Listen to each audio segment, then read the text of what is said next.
Hi guys, welcome back to my channel. Okay, so today we are doing the home decor thrift flips. So if you watched this video, you saw that I was talking about 3 items that I would be DIYing in an upcoming video. So today is that video, and I am super excited to share this video with you. So without further ado, let's get into it. So first up, we're going to turn our birdcage base into a decorative tray. So as you can see here, I'm using large craft popsicle sticks as my base for the decorative tray. Now honestly, I was going to use real wood, but for the life of me, the cuts weren't just working out for me. So craft sticks are really easy to work with, and you can cut them with scissors, so bonus!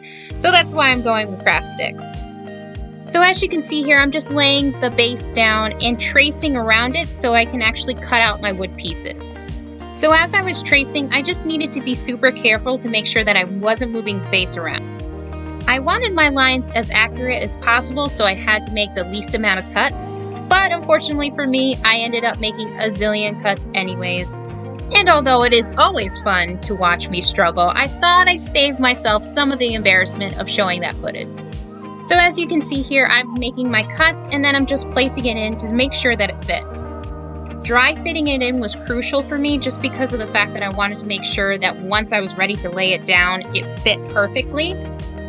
And I also wanted to make sure I accomplished this before I put on the stain. Like I said before though, craft sticks are great to work with because you can cut them with scissors. Like, I am always down for an easy project. But once I finally finished with all the cuts and the dry fit, I went on to staining. So for the stain, I decided to go with a dark walnut.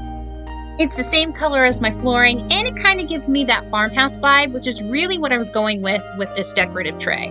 So just using a paper towel, I dipped it into the stain and just quickly coated it on my wood pieces. One coat of stain was more than sufficient for this project, but I did have to make sure that I got the edges of the wood pieces as well. So I just continued on with my wood stain and coated each of the wood pieces until I was finished.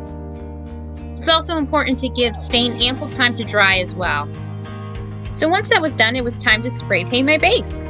So I chose this Rust-Oleum Blossom White in a satin finish for my spray paint.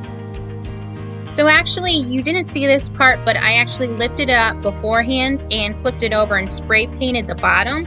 And then I went over and sprayed the top once that dried. Now, if you're spray painting items, it's always best to clean your items first before you spray paint. This just gives it the best chance to actually adhere to the item itself. Also, another tip for you if you're spray painting, do it in short spurts, which is not what I'm doing right here, so don't do what I do. I always seem to make that fatal mistake of thinking more is more, and that is not the case with spray paint. So after giving this time to dry, I was ready to assemble everything. So just one by one, I am gluing down the wood pieces onto the tray. Now I'm using hot glue, but I would definitely suggest E6000. It would just last a lot better than hot glue generally does. But this was easy and simple, and I'm so happy with how this turned out.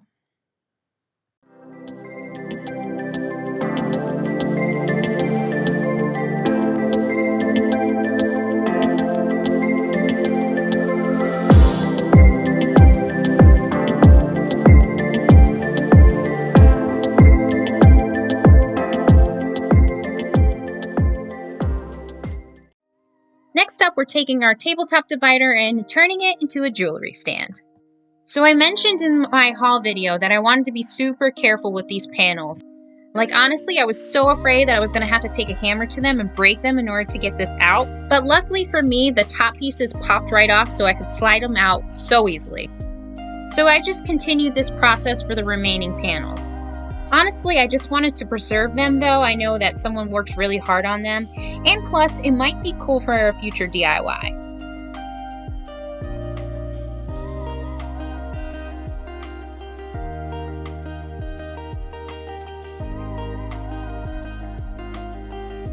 So once all the glass panels were removed, I just easily slid those wood pieces back on. It also didn't feel necessary to glue them down when they weren't glued down in the first place. But once that was reassembled, I moved on to spray painting. So I decided to use this metallic pewter gray to coat my piece. I honestly thought it's visually striking up against the natural wood, and it actually goes in line with what my color palette is inside my bedroom. So I gave it a generous coat of spray paint, like I always do, and made sure that I got every nook and cranny. Apparently it was time for a new manicure. Yeah, that new manicure never happened, but that's alright. So for my rungs, I'm actually using wooden dowels that I got from Dollar Tree. So I just measured the distance between each divider piece and then cut my wooden dowels and then glued them in place. And this one turned out great.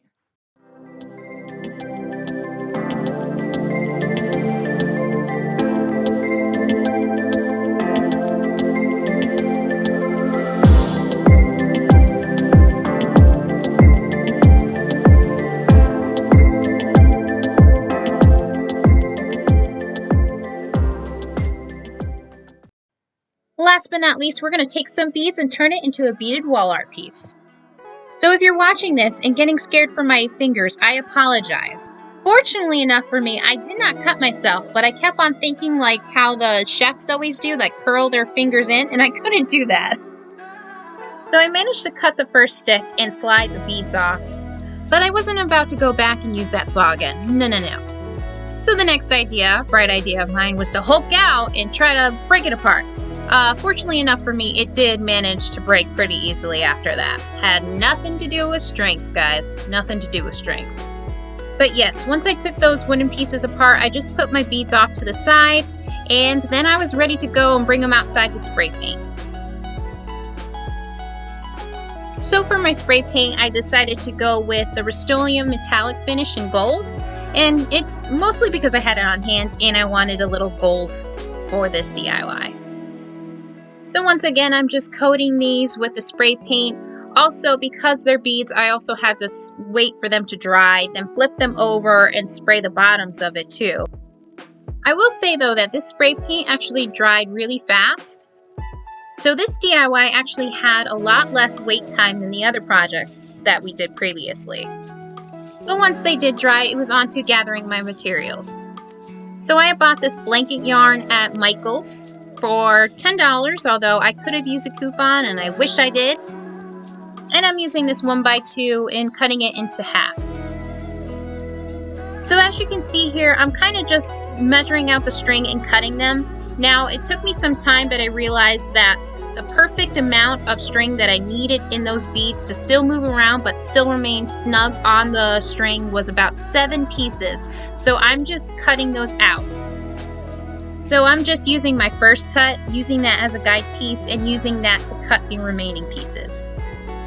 But yeah, that was a lot of pieces to make and a lot of cuts to make, so fun times, fun time.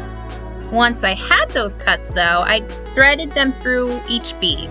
So, using my scissors, which I do not suggest, I kind of pushed the string through and then kind of evened them out before I kind of pulled it down towards the end piece.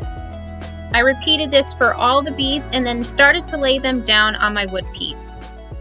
Once that was done, I just put the other half of my wood piece on top of that and screwed it in place and put some mounting hardware on it. And that finished the project.